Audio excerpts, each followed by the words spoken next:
আজকের গল্প খোরপোশ। নাগরিক কোলাহলের ভিড়ে প্রায় অদৃশ্য হয়ে গিয়েছিল অরুন্ধতী। কলকাতার একটি ছোট্ট ফ্ল্যাটে নিজেকে নিয়ে সে কাটাচ্ছিল তার জীবন।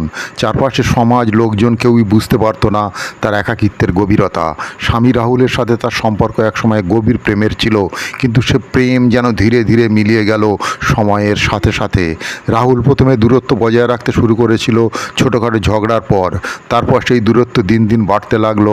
অবশেষে একদিন হঠাৎ করেই রাহুল অরুন্ধতীকে ছেড়ে চলে গেল, কোনো কথা না বলে, কোনো ব্যাখ্যা না দিয়ে। অরুন্ধতী ভেবেছিল হয়তো কিছু দিনের মধ্যে সে চলে গেছে, ফিরে আসবে। কিন্তু দিনের পর দিন কেটে গেল, মাসের পর মাস পেরিয়ে গেল, রাহুলের আর কোনো খোঁজ খবর পাওয়া গেল না। অরুন্ধতী তার সন্তানকে বড় করার দায়িত্ব নিজেই হাতে তুলে নিলেন। ছোট্ট ছোট্ট টিউশনি করে তিনি দিন চালাচ্ছিলেন, কিন্তু আর্থিক খুবই সংকটের মধ্যে পড়তে হলো তাকে। একদিন সাহস করে সে আদালতের দ্বারস্থ হলো খোরপোশের জন্য।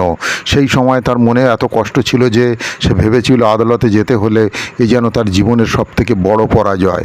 কিন্তু আদালতের রায় তাকে মাসিক কিছু অর্থ দেওয়ার আদেশ দেওয়া হলো। রাহুলকে খুঁজে বের করে তার কাছ থেকে এই অর্থ আদায় করতে হবে। অরুন্ধতী কেমন যেন অসহায় বোধ করলেন। এক সময় যে মানুষটি তার জীবনসঙ্গী ছিল, তার কাছে খোরপোশ চাওয়া যেন তার মন ভেঙে দিয়েছিল। রাহুলকে খুঁজে বের করা হলো। আদালতের রায় অনুযায়ী সে অরুন্ধতীকে মাসিক খোরপোশ দিতে শুরু করলো। সেই অর্থ পেয়ে অরুন্ধতী আর্থিক সমস্যা কিছুটা লাঘব হলো, কিন্তু তার মন যেন সন্তুষ্ট হতে পারল না। সে এখনও ভাবতে ভালোবাসার মানুষটির সাথে এই রকম সম্পর্কের পরিণতি হলো কেন তাকে অর্থ দিয়ে এই সম্পর্কের ভারসাম্য রক্ষা করতে হবে। অরুন্ধতী বুঝতে পারল খোরপোশ তার দৈনন্দিন জীবনের চাহিদা মেটাতে সাহায্য করলেও তার আর্থিক যন্ত্রণা মেটাতে পারবে না। রাহুলের থেকে পাওয়া অর্থ হয়তো তাকে অর্থনৈতিকভাবে টিকিয়ে রাখবে, কিন্তু তার ভেতরের শূন্যতাকে পূর্ণ করতে পারবে না। অরুন্ধতী ধীরে ধীরে শিখতে শুরু করলো জীবন মানেই কেবল অর্থনৈতিক চাহিদা নয়, বরং মানবিক শান্তি, আত্মসম্মানের গুরুত্ব।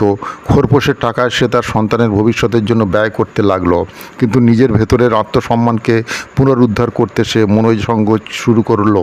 তার যন্ত্রণা থেকে উঠে দাঁড়িয়ে সে নতুন করে বাঁচার স্বপ্ন দেখতে শুরু করলো, যেখানে অর্থের চেয়ে সম্পর্কে মূল্য অনেক বেশি।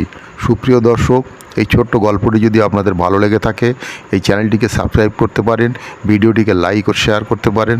ভালো থাকুন, সুস্থ থাকুন।